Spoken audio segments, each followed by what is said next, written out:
Passport করতে আর লাগবে না পুলিশ ভেরিফিকেশন। এ বিষয়ে প্রধান উপদেষ্টা ডক্টর ইউনূস বলেন, পাসপোর্ট করতে পুলিশ ভেরিফিকেশন লাগবে কেন? নাগরিকদের অনেকগুলো অধিকারের মধ্যে এটাও একটি। আমি চোর নাকি ডাকাত সেটা ভিন্নভাবে পুলিশ বিচার করবে। তিনি আরও বলেন, জন্ম সনদ ও জাতীয় পরিচয়পত্র তৈরি করতে প্রয়োজন হয়নি, পাসপোর্টও এদেশের নাগরিকের পরিচয়পত্র। এখানে পুলিশ ভেরিফিকেশন কেন লাগবে?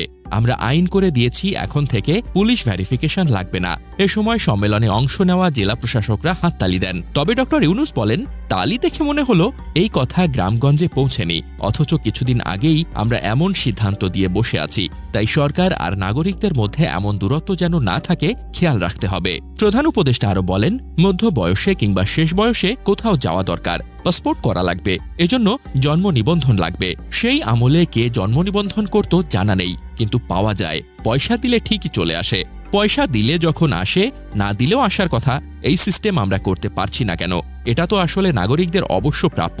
সরকার ব্যবস্থা করতে পারে নাই বলে অজুহাত দিলে তো চলবে না, নিশ্চয়ই ব্যবস্থা আছে। কাজেই আমাদের সেই ব্যবস্থা করতে হবে। জন্ম সনদ যে যেই বয়সে চায় তাকে দেওয়ার ব্যবস্থা করতে হবে। বাংলাদেশে জন্ম নেওয়ার দলিল জন্ম সনদ, সেটা না হলে আইডি পাওয়া যাচ্ছে না, এনআইডি না হলে পাসপোর্ট পাওয়া যাচ্ছে না। রাতারাতি করে ফেলার আশাও আমরা করছি না, শুরু তো করতে হবে।